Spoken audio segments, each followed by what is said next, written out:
Good morning and welcome, everyone. This is our fourth annual Health Policy Summit, and we'd like to welcome back our trustee faithful audience that comes every year. And we'd also like to welcome any new members to the audience who haven't been here before. And I'd just like to tell you a little bit about our summit and the idea behind it. What we like to do is pick topics that are of interest to Missourians at the time. And we have our keynote speakers kind of give a broad overview, sometimes from the national perspective or kind of a 10,000-foot perspective, if you will. And then our panels are made up of Missouri experts, folks from Missouri dealing with patients, grappling with these issues on a day-by-day basis. And this summit is designed to be very interactive, so get your questions ready, and we'll have questions from the floor after the panels, and it's a lot of fun. I think you're in for a real treat today. We've got some wonderful keynote speakers and wonderful Missouri panelists. So with that, Chris has some announcements for you. Hey, good morning. We need to take you just a few things to help move the logistics along. The first thing we want to do is make sure that we thank our sponsors. We couldn't do this without our sponsorships. And so in addition to the Center for Health Policy, the MU School of Medicine, and the University of Missouri Healthcare, my own dean is here, and we appreciate his support for from the MU School of Health Professions. Missouri Hospital Association, Mr. Langdon is here. Thank you very much.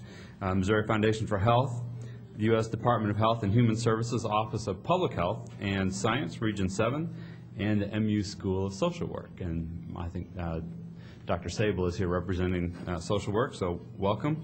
And the breakfast you had this morning was sponsored by MU Sinclair School of Nursing. So if you have a chance and you know representatives from those institutions, please tell them thank you. There are a couple of other folks that we'd like to introduce, although I don't think I can see everyone here, but Representative Threlkeld is here, so welcome, Representative. Thank you. There he is in the back. If I'm missing anyone, please make sure to get out and introduce yourselves. As a courtesy to our speakers, please turn your cell phones off or turn them to vibrate. If you would like, the restrooms are out the door and to the left as you step out the door. Your name badge holds the tickets for lunch and 2 complimentary beverage tickets for the reception at the end of today's event. Lunch will be served next door in the room, and today's speaker is Margot Wutand from the Director of Nutrition and Policy at the Center for Science in the Public Interest. The title of her presentation is Promising Approaches to Addressing Nutrition and Obesity. So we're not serving French fries today, I don't believe. The network reception is going to be held in the Carnegie Room, which is located on the east side of the building next to the restaurant, and we will begin at 4:30 p.m. If you're interested in receiving copies of the presentations that are not in your packet, there's a sign-up sheet out at the registration desk. And you can also view the handouts and see a video of today's program at our website, www.healthpolicy.missouri.edu. You can download this after November the 8th. There's an evaluation form in your packet. Please be sure to fill it out.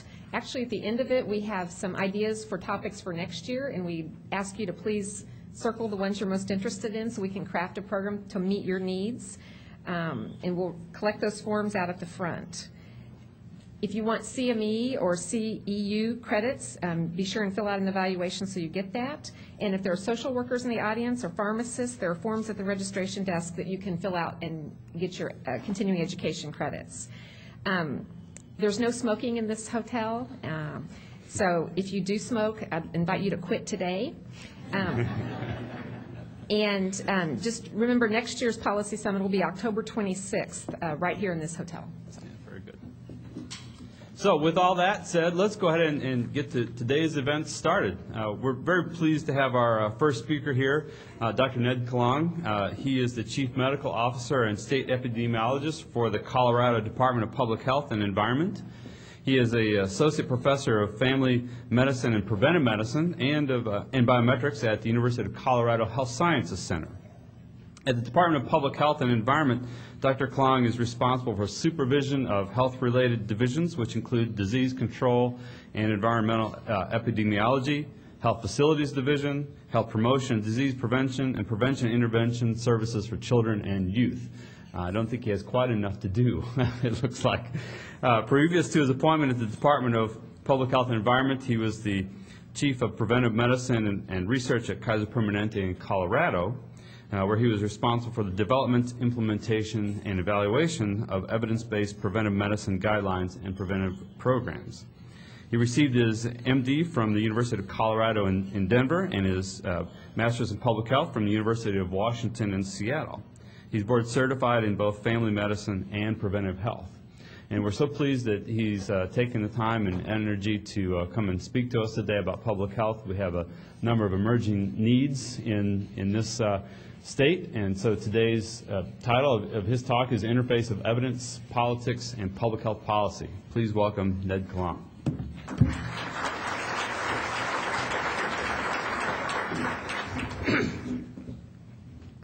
Well, I'm very pleased to be here today. I'll have to tell you that when Karen, or Dr. Edison, contacted me, I said, what do you want me to talk about? And she said, oh, I don't know, anything. And I was reminded of that phrase, that's like giving a machine gun to a monkey. But what I'm hoping to do is kind of cover some issues around phrases that I hear all the time in my work in Colorado evidence, and then how that impacts public health policy. I always like to start with a picture of my home state. These are the wet mountains that are just a little bit south of Pueblo and Colorado Springs. And I realized as I look at this slide that public health gives you a little bit of a warped view of the world. So as you see the beautiful mountains and the clouds and the plains, I notice that I start looking at this spinach field that's right here with the E. coli in it, and the mosquitoes with West Nile virus over here, and if you really strain your eyes, you can see some Canada geese coming over the hills here with avian flu. And so we look at the world in a slightly different way in public health. And to describe things today, I'd like to talk about evidence-based medicine, kind of definitionally, what we mean by that, and talk about specifically in the area of preventive services, and then talk about how evidence-based medicine and evidence-based information influences politics and public policy. And then I'd like to get down to Missouri and how I see this impacts your home state. So we'll start off with trying to define evidence-based medicine as a term of art. So Dr. David Eddy was one of the founding fathers of the concepts of evidence-based medicine, and he talked about his medical school experience and his real-life experience. And he said in medical school, he was taught that authorities are always right. And when he got into the real world, he found out that they vary widely. And so you can have a group of authorities with 5 different opinions, and it's clear that they can't all be right. The second thing he was taught was that clinical judgment and the art of medicine always gets the right answers. This is what you want from your physician, using clinical judgment to get to the right answers. But then we find that clinical judgments vary enormously. He also learned that what is standard in the community is correct, and then found out that often there isn't any community standard, and when they are present, they often deviate from the actual scientific evidence. As he thought about evidence, he was taught everything we do is backed up by good evidence. We like to believe this, and you want to believe this of your physician. But then we find out when we really look under the covers that evidence is poor for most practices. This is one of my favorites. If it's published, it must be correct. But when we actually, again, look under the covers and when we really examine the studies, most evidence is poorly designed and unusable, and we have a strong tendency to want to overstate what the evidence really tells us. So evidence-based medicine, this is literally a term that's only about 10, 15 years old, and that surprises most people because you'd like to think we were doing this all along. But the phrase as it's put together originally was the conscientious, explicit, and judicious use of the best current evidence in making clinical decisions about the care of an individual patient. So that's kind of the definition. And then there's a rule set. So I want to bring you into the rules of evidence-based medicine because there are really only 3 rules. Base evidence on evidence of effectiveness and benefit. When there's evidence of benefit, do it. Now, I have to believe that everyone in the room would say that's a good rule. When we actually look at medicine today, how well do you think we do? Well, it ends up when you look at practices and performance around the United States, and the same I know is true in Missouri, that there are several practices for which there's absolutely great evidence that we would save lives if we did it, and we do it in very small percentages of the appropriate patients. When there's evidence of no benefit or harm, don't do it. That one seems pretty straightforward too. Seems like you can't argue with that rule.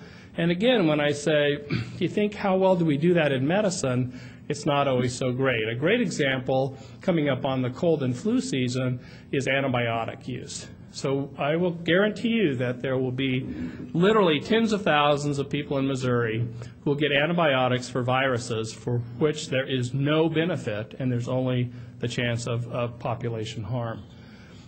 Rule number 3 is where I find audiences and physicians alike tend to vary a little bit about the acceptance. And that's when we don't know.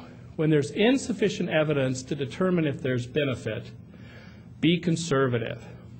Use individual discretion, but if there are harms or costs, don't do it. So I want you to think about that. That's basically saying if we don't know yet, we shouldn't do anything. And there are many scientists and physicians who say we don't have anything better to do, so we should do something. And I want to tell you there is a public health harm associated with that. If we expend resources on things that don't work, we are causing public health harm. In Colorado, we know that about every 1% increase of the cost of health insurance translates directly to another 2,500 Coloradans who have no health insurance. That's a harm. So if I'm increasing the cost of care without increasing benefit, there's harm. So I guess the other question to fill in is why be so strict with uncertainty? The public health reason is one, but recognize that promising doesn't mean effective. And until we know, the treatment could actually be ineffective or harmful. And unfortunately, we are often wrong. If we have premature acceptance, it undermines our ability and incentive to do the research that we really need to determine effectiveness. And the last is kind of the public health issue. So let me give you an example. There's a medical therapy called high-dose chemotherapy with autologous bone marrow transplant rescue. And this really came out of the need and hope for effective therapy for late-stage breast cancer. Late-stage breast cancer is a very bad disease. High mortality rate, a lot of morbidity associated with it. And so we weren't doing a very good job with conventional therapy. One of the bases for cancer therapy is if you can get more aggressive, that is short of killing the patient, give them as much chemo as possible, you have a better chance of killing the cancer. So there's a theoretical benefit. And the idea behind this is actually to give someone a lethal dose of chemotherapy that will kill their bone marrow. But before you do that, you take some of their bone marrow out, store it, and then after they go through chemo, you give it back to them. And so we tried this, and we found that for intermediate outcomes, that is not real health outcomes, there were some stories of partial disappearance of tumors on X-ray and anecdotes of cures, and then kind of poor study designs, clinical series and historical comparisons appear favorable. And the story you could stop here if we didn't do some trials. I don't know if you remember this group called Humana, but Humana was a large health insurance company that was almost driven into the ground by a lawsuit when they failed to pay for autologous bone marrow transplant therapy for a woman with late-stage breast cancer, and she died. Well, and at that point, insurers across the nation said, we probably ought to pay for this. Then when we actually did the studies, there were actually 2 large studies of patients. It ended up that the 3-year survival was worse with women with ABTM. They had much higher rates of anemia and infection. And then from a separate study, the median survival, again, was less than usual therapy. So in other words, this therapy, with all its promise and hope, was causing more harm than benefit. So the lessons from this, and there are other examples in the medical literature, is to remember that the words new, novel, innovative, cutting edge, investigational, promising, none of those are synonyms for effective or even better. They just mean it's new, and we have to keep that in mind. There's a great example that's in the lay newspapers right now, the newspapers, and it's spiral CT scanning for lung cancer.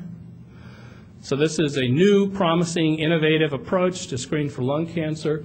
We do not have the right study design to say without a source of bias, we know this causes more harm than good. The current study only adds more patients to what we knew before, and there is some worry that because it looks good, promising, innovative, it will be accepted prior to our ability to actually study it in a controlled fashion. The reason why we get fooled is outcomes can be determined by non-treatment factors and not the treatment itself, and so it's easy to get at the wrong answer. So moving from evidence-based medicine to outcomes-based medicine, we really take the next leap and say, other than just the effectiveness of the program, we want estimates of the benefits, the harms, and the costs so that we can actually look at the balance of these things and decide whether or not to put together a therapy and support it with policy. That brings us to the U.S. Preventive Services Task Force, which I chair currently. This is an independent panel of nationally recognized non-federal experts with various kinds of expertise, and we're charged by Congress to review the scientific evidence for clinical preventive services and then develop evidence-based recommendations for the healthcare community. We are convened and supported by the Agency for Health Research and Quality, but we are independent, so we're all non-federal participants. We do things called systematic evidence reviews, which are rigorous, impartial assessments of the scientific evidence, and then create recommendations that many believe to be the gold standard for clinical preventive services. We have a transparent system. I talk to you more about how we do our work, but we translate our recommendations into grades where we either strongly recommend because we know the benefits substantially outweigh harms, or we simply recommend but not strongly. So this would be the do these things category. And then C is we make no recommendation because the balance is too close to call. And D is actually it's either ineffective or harmful. These would fall into the maybe don't do category. And then I is the we don't know, insufficient evidence to recommend for or against. So the simple way of looking at this as a clinician is do, don't do, and don't know. Just so you know, it is hard for physicians to say, don't know. You don't come to me so I look at you and say, you know, I really don't know. But we're trying to figure out how to better do this in practice so that we translate to what's in the best interest of our patients. So here's a list of A and B recommendations for average risk non-pregnant adults. There's a cancer group, a cardiovascular group, and then a kind of an other group.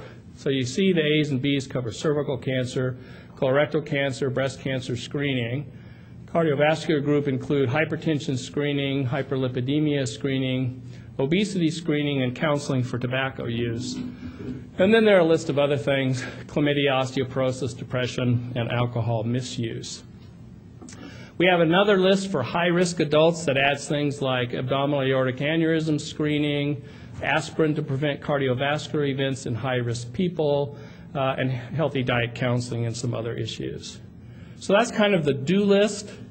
This is the don't do list, and so this is often surprising for an audience.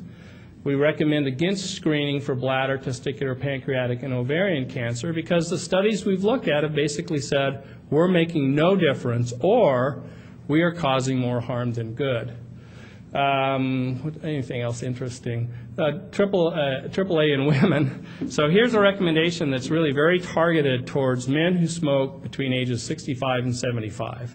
It leaves women out, so we have a gender-specific recommendation, which has caused a little angst. But it ends up that the rate of AAA, abdominal aortic aneurysms in women, is much, much lower than men. Women who get these get them much later in life, where the therapy and the competing mortality makes it just less likely you're going to make someone live longer. So that's kind of the list of don't do's. And then here's a long list of don't knows. Now, it's important to look at the don't knows and realize that that's exactly what we're saying. In this list could be potentially life-saving interventions that we need more evidence on before we can make a call. So you do see lung cancer tops the list. You might see that prostate cancer might surprise you, but it's an interesting fact to me that it took us literally 2 randomized controlled trials of mammography before we recommended that for women and implemented it widely in the United States. How many trials do you think we have that show that prostate cancer saves lives? PSA screening, I'm sorry, prostate cancer screening today? None. So I'm very hopeful. I'd like to be able to offer something for prostate cancer.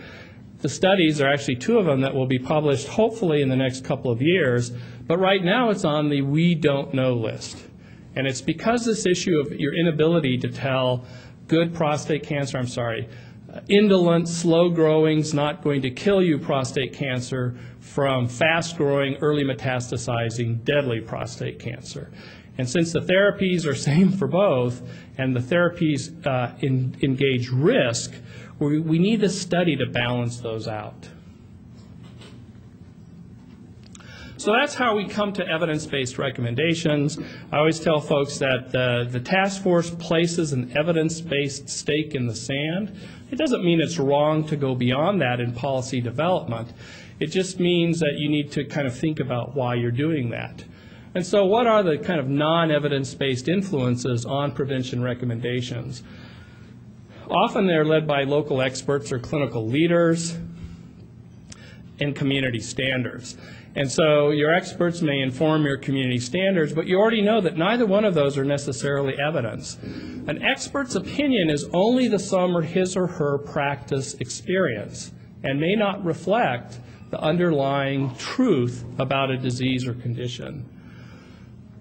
Recommendations of expert panels just means you get a lot of experts together and they make a consensus agreement that most of them can't agree with. I had a friend who used to call this shared ignorance. I'm not sure it's quite that bad, but it's an issue that you just you end up with a consensus statement that reflects their opinions. Advocacy groups definitely impact prevention recommendations. Entrepreneurialism, we are in a market-driven society, and if you can do a test and get paid for a test, then that can influence recommendations. State and national laws we'll talk more about in a couple of minutes. The demand of the marketplace. If I'm a health insurer and you say, I'm not going to buy your insurance unless you offer X, I would offer X because I'm in business to do that. Implementation issues really is, can I do it in the system? And then costs, of course, have to influence our decision making. So I got excited about coming to talk to Health Policy Group in Missouri because I can say things that I couldn't say in my home state. Now, for those policy folks and elected officials in the room, and in fact everybody, I have never been elected to anything. I have never run for anything, and I have nothing but the greatest respect for those who put themselves out in what is an uncomfortable and unpleasant thing to get elected to represent their constituencies. So I want that to color anything that you take that you don't like what I say. Recognize I'm sitting back as yet another pundit throwing rocks from the peanut gallery rather than being in the trenches with you. But I'm also an observer, so I'm going to tell you what I've observed. Our state legislators, they say we want programs to be evidence-based. And Dr. Edison was saying that she starts cringing when she hears that phrase. And I do as well in public policy because evidence means different things to different people. And the sufficiency of evidence, that is the burden that will support one side of a policy or another, is very variable from a policymaker's viewpoint. And in fact varies even more than the agreement of scientists. And I have found that the view of evidence can be shaded by politics and shaded by ideology. So we step back and we look at political science, and the first thing I'll tell you is that's not an oxymoron. Okay. There really is a science behind political decisions. It's predictable, and there are a set of rules that govern the political decision that are grounded. And I always say that if you know the politics, you can guess the outcome of a piece of legislation. What are the influences I see on health policy? What's the public view of the issue? Is the issue important? And then from a partisan standpoint, is it discriminating? Does it make me look different than the other person running? Obviously, whoever has control of the House, Senate, and the governor's office, we've elected them to set policy for us. So guess what? They have influence on policy. Where's the money? And I picked on campaign finance, but it could be other things. It could be the economy of your state and what's important to keep business running, keep jobs flowing, keep people employed and healthy. What's the dominant ideology? And that's really gets back to kind of who's in charge. And the issue, I want to make sure you know I'm not putting a judgment statement on one ideology or another. I'm just telling you that I see it impacts public policy. How powerful are the advocates, that is, people who are trying to influence that? And then I put it the list because it does impact policy. What's the evidence? But it's got a lot of things to compete with. And then when I get more cynical, there are additional forces on policy. There's the constituency issues. Who do you represent and have to represent? There's whether or not, how far do you really want to go in politics? That never happens, I'm sure, to leaders that come to a conference like this. But it does happen. Party allegiance and then political deals. These are all subtle influences that if you understand them, decisions made in health policy make sense. So when I went to a Stanford course once, and this great Stanford, and I would say he's probably liberal, he's in California, Palo Alto, and Stanford, so you can get the idea. He said there's the right thing and the politically right thing to do. And I used to use that phrase over and over again until I actually got into a state job, and I realized that there's an implication that one is more right than the other. And I'll have to tell you, it depends on where you stand. If you're a policymaker, the politically right thing to do is the right thing to do. There should not be a value judgment from my standpoint of public health and what I believe and what the policymaker thinks. And sometimes we're congruent and we create policy that makes me happy as a public health person. So I'm trying to not put a weighing on one side or the other.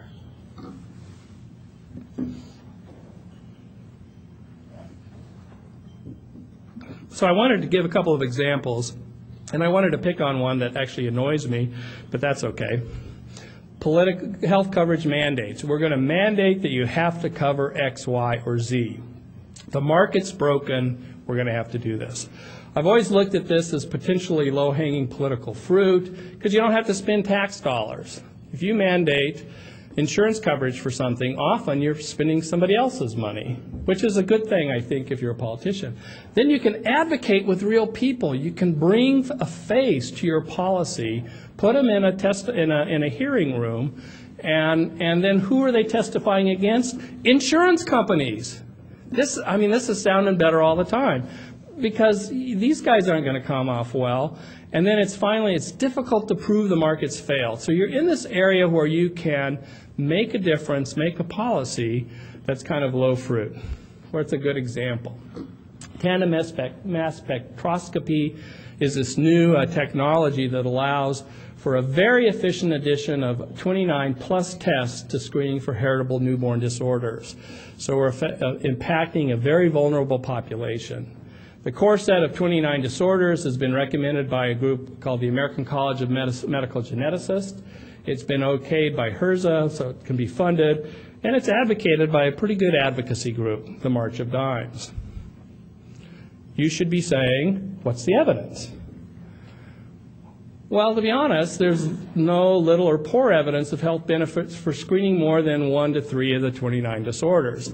It ends up that you can make an argument about adding TMS on the basis of 1, and the other 28 just kind of come along. Well, I would say that there's always a possibility of harm in screening tests, so this is a cautionary note. 37 states have mandated the core set, and I don't know. Does anyone know, is Missouri doing TMS screening? I didn't know either, and I apologize not for finding out. But we find that states that have a more balanced approach, Massachusetts and Washington, have far fewer mandated, and then we look internationally, Great Britain, Canada, Germany, and Switzerland have not implemented the core 29. They've looked at each test individually. So you can see that advocacy and values and the ability to mandate something has made this popular to do in at least 37 other states. Well, I'd like to turn to things that I think are essential for folks to think about from a policy standpoint in your home state, and that's chronic disease and public policy. There are a number of healthcare interventions that clearly benefit those with disease precursors or chronic disease. And in fact, I showed you a list of preventive procedures that we know work. And policies that improve the delivery of effective preventive services will absolutely extend and enhance the life of the population. So that is an evidence-based, evidence-laden statement. If you do the A's and B's, I tell physicians this all the time, if you do the A's and B's, your patient population will live longer and healthier. It will. This is, the science just supports it. So but there's a lot in that list. I mean, yeah, it fit on one slide, but there's still a lot of things. And so the group called the National Commission on Prevention Priorities ranked the positive recommendation on the basis of preventable burden and cost effectiveness. And I picked the top 12 to show you because the top 10 left off a couple I wanted to talk about. So here's the top dozen in order. And it ends up that the cheapest thing you can do to save the most lives is aspirin prophylaxis for people at increased risk for heart disease. This is like a slam dunk. Okay? Then you look through the list, childhood immunizations, tobacco use, colorectal cancer screening, then hypertension, influenza vaccine, pneumococcal vaccine, alcohol, problem drinking and brief counseling, vision screening in the elderly, and then we see the cervical cancer, cholesterol screening, and breast cancer down the list. So what these groups did was they looked at the burden of disease, the preventable burden of disease, and the cost to get there. And this is how the prioritization list came up. All right. It ends up that you can find out a lot about Missouri on the internet. And actually, anyone in the room could do this for Colorado, too, because we have similar information on the internet. So I decided I'd see what's up in Missouri. I have to tell you, Missouri is one of my favorite states. As an evidence-based person, being able to say, I'm from Missouri when it comes to preventive services is just wonderful because you guys are the evidence-based state. It's still on your license plate, right? Right? I love that. I think that's great. That's why I got really jazzed about coming here. Show me state. All right, so I'm going to show you a little bit about your state. These are the health facts, and now I have to warn you that all the information, health data isn't collected at the same period of time, and it's always old, okay? So none of the numbers I think I'm going to show you are from 2006. Some of them go back to 2001, and some of them are as recent as 2005. So there's a mixture of data in here. If you don't like the data, it's because I can't get it assembled all at the right time. But I tell you, things don't change very quickly.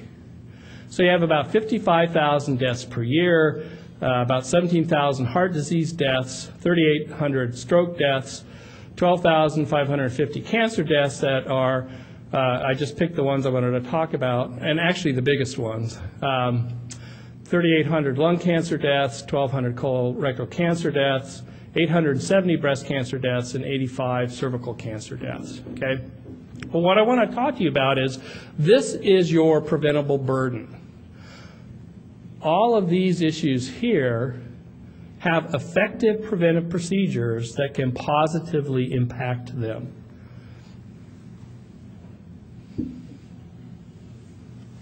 The other thing I wanted to show you is that Missouri's a little bit behind the national average. So this is not the thing you want to be leading the country in. You have higher rates of heart disease than average in both, this is 1996 and 2001, higher rates of stroke and higher rates of cancer deaths. When we look at heart disease risks, we see similar pictures that a little bit more high blood pressure, although this is an awkward measure, a higher rate of smoking, a higher rate of no physical activity. I'll show you your obesity stuff in a minute, and then not eating 5 servings of fruit and vegetables. How many people ate some fruit this morning? Good work. So when you have the lunchtime thing, you can say, okay, now I can eat those French fries. Aren't French fries a vegetable?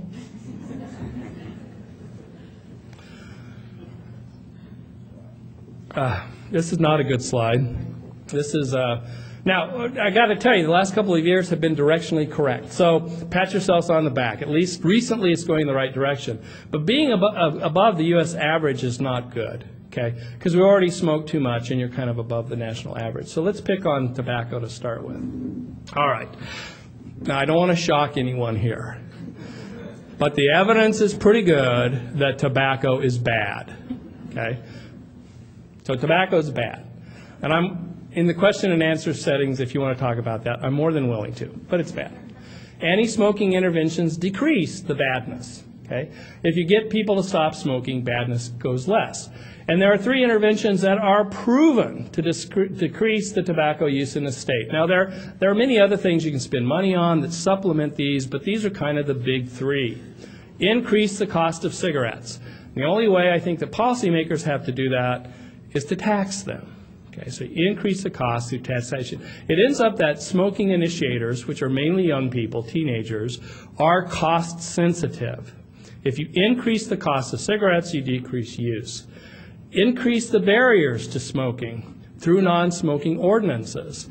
Have cities, communities, states go smoke-free. That's been proven to be associated with decreased tobacco use. And then provide no-cost or easy access smoking cessation counseling. So things like state-funded quit lines, quit nets have all been shown to have remarkable effect on smoking use in a state. So that's kind of the evidence of things that we know work. Now, there are arguments against each of these policy issues. One is personal responsibility, and this is not to be pejorative, but I get hit with this a lot. You know, I'm in public health. I'm a self-avowed anti-smoking Nazi, okay? Now, I have to tell you, it's hard to be in the healthcare sector and hard to be in public health and not be an anti-tobacco Nazi. Okay, I just got to tell you, from the burden of disease. So I always get hit with, I'm trying to be somebody's nanny, and what I really should just do is say smoking's bad, because now I've educated you and you can make your own choice. It is clear, though, that education is insufficient to change behavior. We do not have to prove this again. Okay? Education may be necessary for behavior change, but it is not sufficient. And most smokers start at a time when decision-making is not well developed. I smoke because I saw somebody do it on television. Not a good decision, I think. Personal choice is another argument. It's interesting, in Colorado I have to testify in a lawsuit against the health department, which is fairly unusual, because the theater community said that our smoking ban in the state is going to negatively impact artistic expression in the theater. I can't wait for Monday morning. Well, and one of the things they'll say is that individuals can choose to not visit or work in an establishment where smoking is allowed. Okay? Now, I don't want to be pejorative about it. These are real arguments. And the public health balance is saying, when should issues around personal responsibility and public health, when should the balance move in terms of policy? And that's not my job. You know, in state health, my job is to do what the legislators tell me to do. They need to make the decision. There are other arguments. All taxes or all new taxes are bad. That's one that gets actually pretty good play in most settings. If you get more, I love this one too, enhanced revenue supports bigger government, which is bad. Again, something that gets a fair amount of play, not just in conservative states, but in liberal states as well. Some businesses might go under due to smoking bans, and we have no business in the behavioral lives of Americans. Okay, government shouldn't impact. So these are the kind of arguments against. Well, what motivates me to be against smoking? In Missouri, there are about 1 million adult smokers. 27.2% is the rate that was, I think, 2005. It's gone down, I think, in the last assessment. That translates to smoking deaths of over 10,000, and they're linked to about 1,100 secondhand smoke. And then the diseases I want to talk about 5,000 heart disease deaths, 3,800 lung cancer deaths, 1,000 stroke deaths, and then change. Okay, this is change, lung disease and other cancers. Now look, preventing 10,000, this is per year, 10,760 tobacco deaths would yield 130,000 life years. What that means is that it's not enough. We don't actually prevent death, do we? Right? The probability of anyone in this room dying is 100%. Right? The kind of real issue is when. That's the important part. So it's not enough to just say save a life. It's saying I'm actually delaying death, and I'm gaining life years. So if I live through this year to my next birthday, I have realized an additional life year. And when these people die, they die before they would have died otherwise. So these are premature deaths. And even in Missouri, the average age of death for a woman's around 80, a little short than that, 79. For a man, a little shy of 75, around 74. If we add up all of these deaths, we would delay death by a sum of 130,000 life years. That's a lot. Obesity is the next topic I'd like to take up. And one of the things that gets me about obesity is it is going to surpass tobacco. Now, this is good news because tobacco is going down. One of the reasons this is going to happen is because the tobacco rate, the smoking rate, is going down in the U.S. And it will be replaced as the #1 cause by obesity. And the questions that I face that I don't have answers to these. Can policy affect a behavior? I mean, no one has to smoke. You may be addicted, but it's not a matter of I have to smoke to live. On the other hand, we all have to eat. And there are a lot of social, behavioral, cultural issues around eating that I think are much more difficult to change than not doing something you don't need to do. Okay?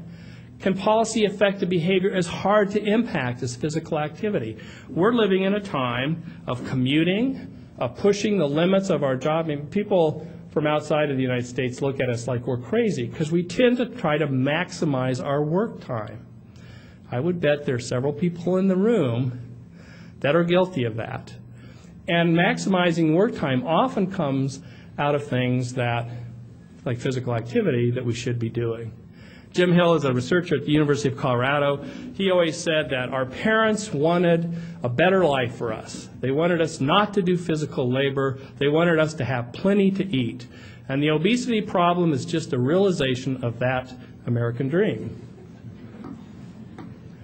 What are policies that could work or have been shown to be promising? School lunch programs to change for healthier choices, vending machine choices in school, mandated physical activity in PE, worksite wellness interventions. Education is here, but the biggest thing is education and skill building. You literally have to teach people how to ingest fewer calories. The built environment is a new thing, looking at mass transit. Isn't that funny? Mass transit is going to enhance physical activity. And it's actually been shown that that's true. Why is that? Because you have to walk to the bus station or the train station and walk back. You actually increase physical activity when you go to mass transit. Healthy communities are designing communities to promote moving physical activity. And your question to me should be, what's the role of policy in impacting those? What about Missouri? This is not a good graph. You know, I'm an epidemiologist, and we say, this looks like an epidemic kind of thing, right? This is a rapid rise over the baseline rate, okay? You know, the smoking stuff is bad. This is your guys' future. Obesity is going to impact everyone in this room. It's going to drive up your cost of health care.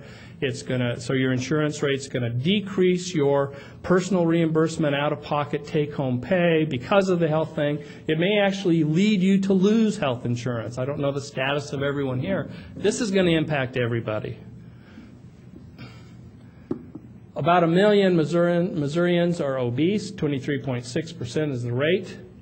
There's about 10,000 deaths per year attributed to obesity. This is a little harder number. I couldn't quite extract it from Missouri data, so I extrapolated a little bit from Colorado. Preventing these deaths would realize, on average, about 10 additional life years per person, or 100,000 life years. How are you guys doing on preventive screening?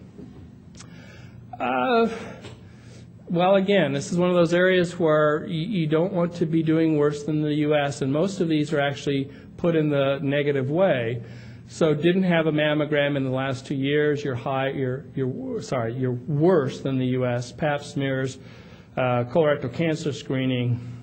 So these are directionally not good either. Well, let's look at what you're missing. So hyperlipidemia treatment, we know, reduces the risk of death from heart disease by 30%, stroke by 20%. These are Missouri numbers. A third have been told you have high cholesterol, but only a quarter have been screened in the past 5 years. And we know that some of those affected are undiagnosed, and less than a third of those diagnosed are actually treated to effective levels.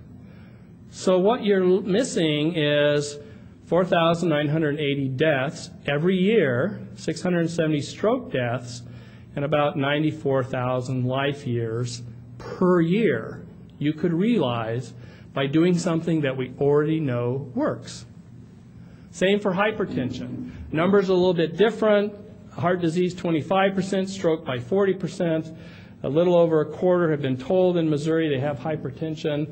We know some percentages of those affected are not diagnosed, and less than half of those diagnosed are treated to effective levels. And that translates to 4,150 heart disease deaths, 1,500 stroke deaths per year, and 88,790 life years that could be saved every year if we just did what we know worked. Breast cancer. I picked on 50 to 75 because that's where the data are best. Reduces death rate by 30%. Mammography use is pretty good in Missouri. 79% in that age group have had a mammogram at least in the last 2 years.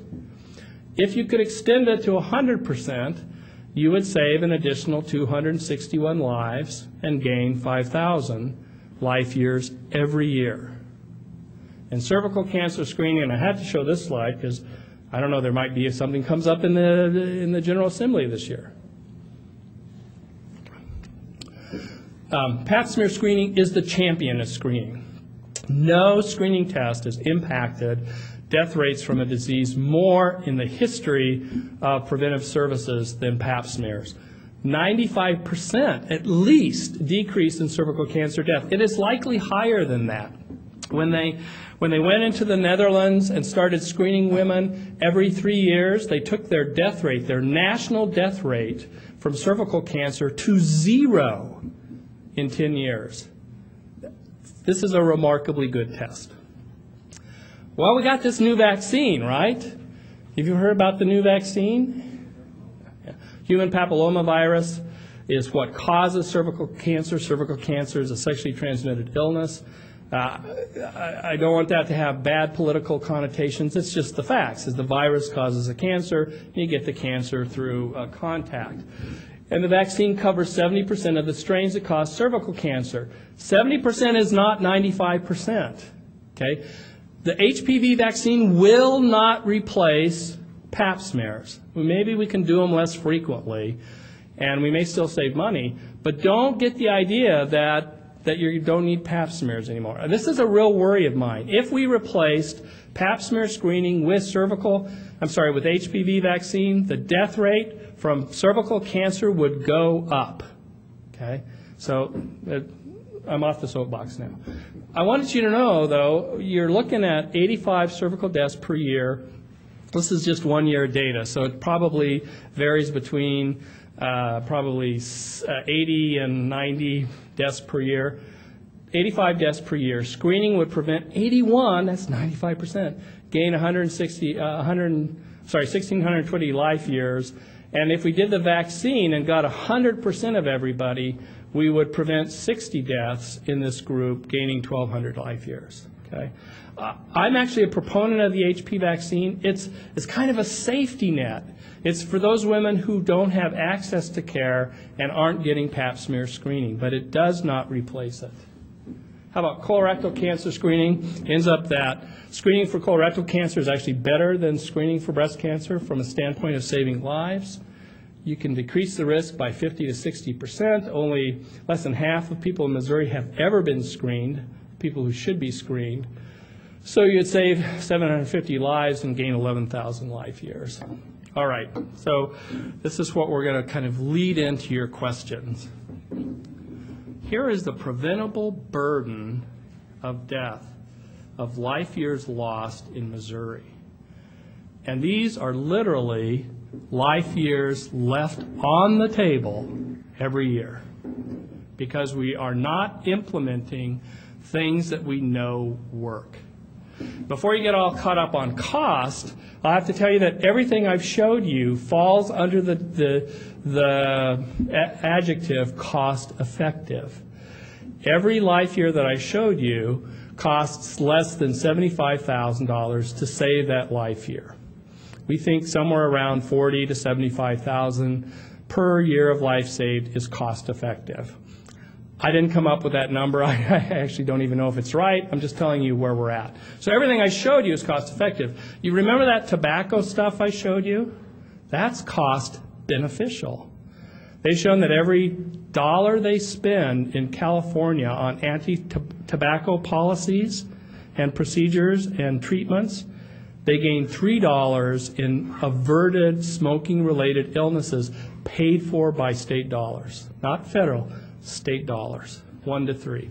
So there is cost involved here, but I wanted to see what you get. And I've ranked them. You can kind of get the idea. We spend a lot of effort here. And I'll also tell you, your health department has programs in all these areas. Okay? They may not be well-funded efforts, but they have efforts in all these areas. So here's the list: smoking, obesity, cholesterol, hypertension, about the same, and then your cancer rates. And this is what you could realize. It's almost 420,000 life years that you would save every year just for doing things we already know work. And part of the problem is these are boring, right? We talk about them every year. Newborn screening isn't going to do this, okay?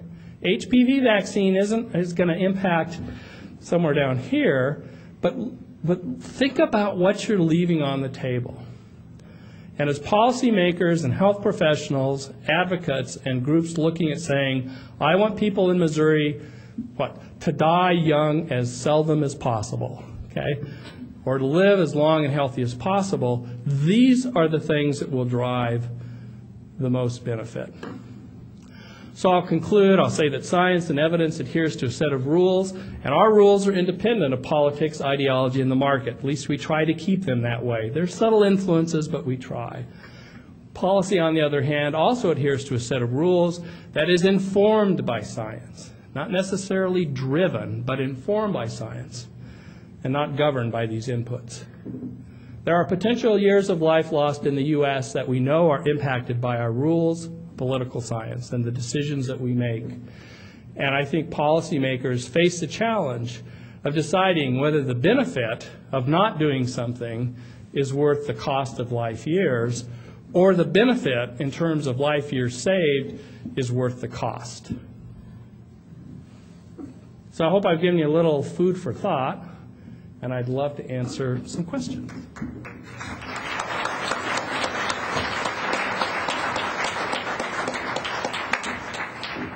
Yes, sir.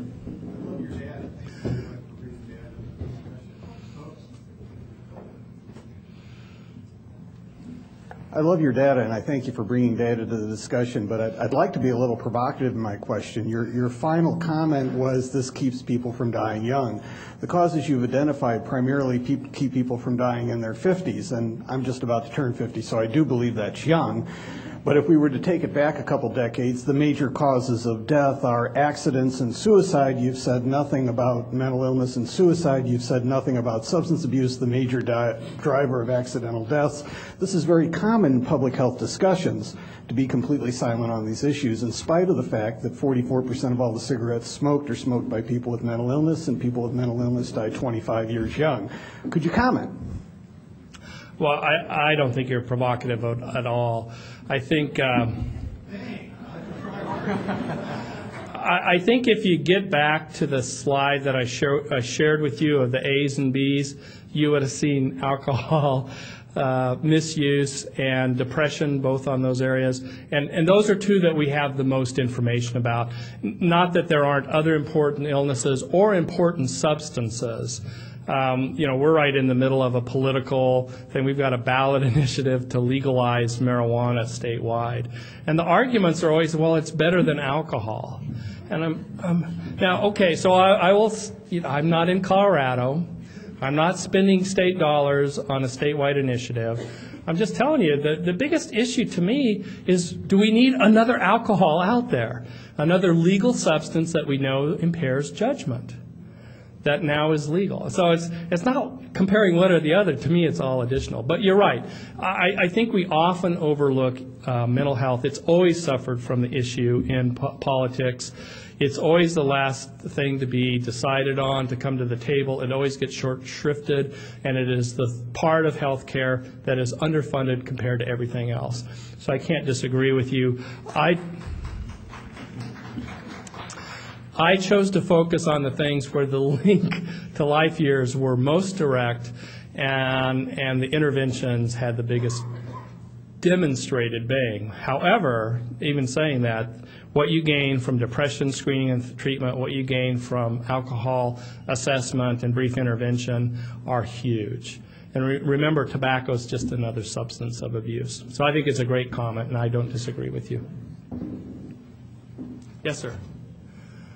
I'll ask the speakers or the questioners to make sure you identify yourself before you ask your question, please. Greg Laban from Primaris. As an epidemiological Luddite, I have a question regarding the cardiovascular, hypertensive, and obesity deaths. You mentioned 5,000 cardiovascular deaths could be prevented, 4,000 hypertensive deaths, then 10,000 obesity deaths. Is there overlap in those? That's a great question, and it is. So you get the pointy head question award for the day. So first of all, I want to talk to you about the numbers. The numbers are all estimates, and they're based on the best science that I have available to me at the time. So you can't take them as this is hard fast, but they're going to be in the ballpark. So the question was, where's the overlap between these three? There isn't any overlap between the hypertension and the hypercholesterolemia, so those are independent. The obesity, there's almost total overlap. Okay, so when I say obesity, you could either address the obesity and therefore not have hypertension or hyperlipidemia, or you can get the hyperlipidemia and hypertension treated after you get obese. So that's a good clarifying question, and I'm almost glad you asked it. We have time for a couple more questions. I was going to mention, though, that Dr. Colonge, that no one is going to believe us when Karen and I say that we didn't bring you here to support our tobacco tax initiative, but your data is interesting, and we appreciate you talking about it. Well, since I couldn't do it in Colorado when we passed our tax, I thought I'd come here. Mary Ann Coletti with the Siteman Cancer Center. I'm an oncology nurse, but I also lobby for cancer issues. A number of them that you mentioned that I worked on for like 5 and 6 years to convince people my main focus was colorectal cancer. People wanted to hear about prostate cancer. They didn't care about colorectal cancer when we know we can save more lives. So I'm just thanking you for mentioning that. But I also was going to thank you for mentioning information about the tobacco activity. I hope there are some legislators here and some people who are influential that understand that what we're saying is very factual. So, thank you. I appreciate the comment, and thank you for that. Tobacco is such an influential issue, and I don't want to dwell on it too long, but we do this estimation in public health called the etiologic fraction, or the population attributable risk percent. That's the amount of disease in a population that's due to a certain risk factor. And cancer and tobacco are fascinating to me. Lung cancer, you saw 3,800 deaths. It's your leading cause of cancer death in Missouri. 90% of that is due to smoking. That means if we tobacco products, mainly smoking. If we eliminated tobacco products, 90% of lung cancer would go away. But an even more compelling issue is that 30% of all cancer is related to tobacco products. So we could literally take almost 1 in 3 deaths from cancer away had we not had tobacco. So tobacco is not outlawed. It's a matter of personal choice. But I want you to know what that personal choice costs us from the standpoint of real hard health benefits.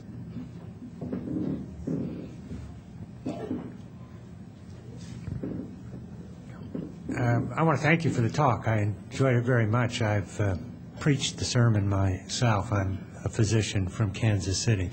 But I do have one question, and it's data I've not seen, and that doesn't necessarily mean it's not there. I just haven't seen it. We talk about the cost effectiveness of these treatments in a rather short-term microcosm. Has anybody ever taken or made projections out over the long term with saved lives and looked at the age demographics that's going to, or that could result in? We know that a fair amount of our healthcare spending is in the last few years of life. We know that the most rapidly growing segment of our population are those over 85. And if we project good health out into the future, Barry Commoner, when he wrote his book on the poverty of power in the 70s, talking about the fossil fuel business, had 2 laws of ecosystems. One is everything's connected to everything else, and number 2 is there are no free lunches.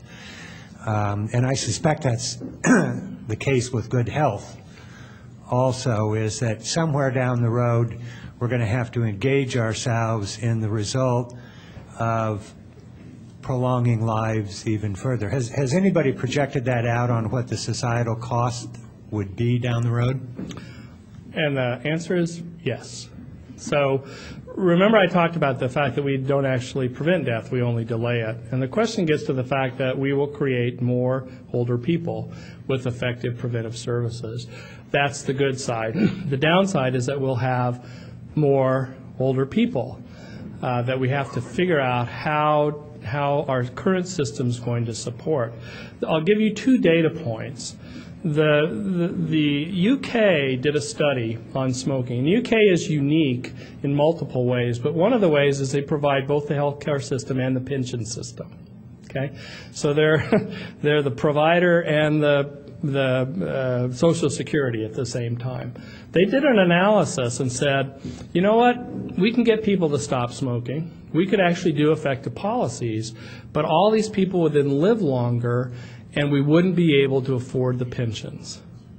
Okay, data point 1. Data point 2, Ford Motor Company did a big evaluation of worksite wellness.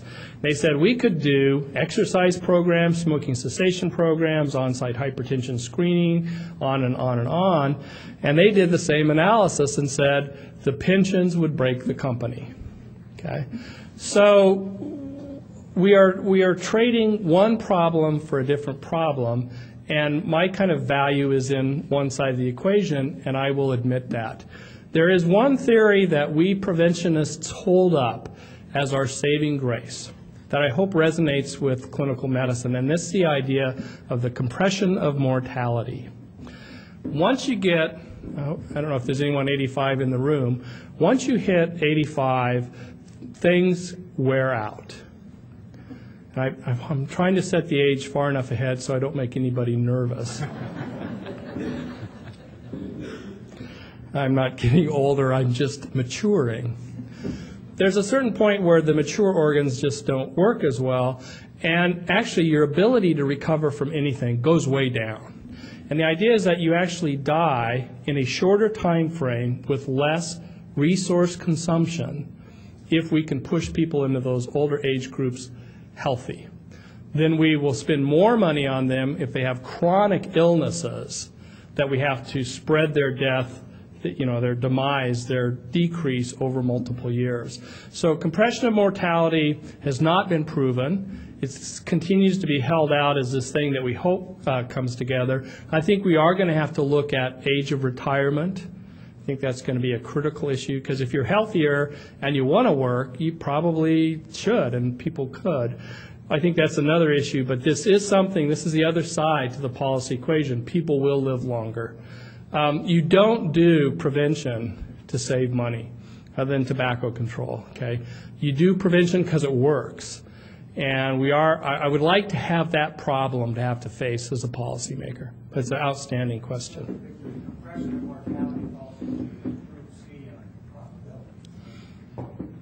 Pardon me? Your compression of mortality falls into Group C on your evidence for probability. Yeah, that's expert opinion. I will admit that. We have time for just one more quick question because we're scheduled to take a break. So, Dr. Parks. Okay. I think that discussion also brings us back of health being more than a lack of death. Health is certainly a lack of disability and an ability to be functional. The number one cause of lost years due to disability is depression, not any of these physical causes, and it's very treatable and very preventable. And to some extent, if we're about health, we need to look at preventable disability, not just preventable mortality. And mental health's the answer. Sounded like a comment, not a question, which is always a good way to end. I have actually been very pleased to have the opportunity to come and talk to you. I hope it was useful. I looked at the schedule for today. It looks outstanding. It should follow, hopefully, a lot of the things we talked about. And have a great break. Thanks. Thank you.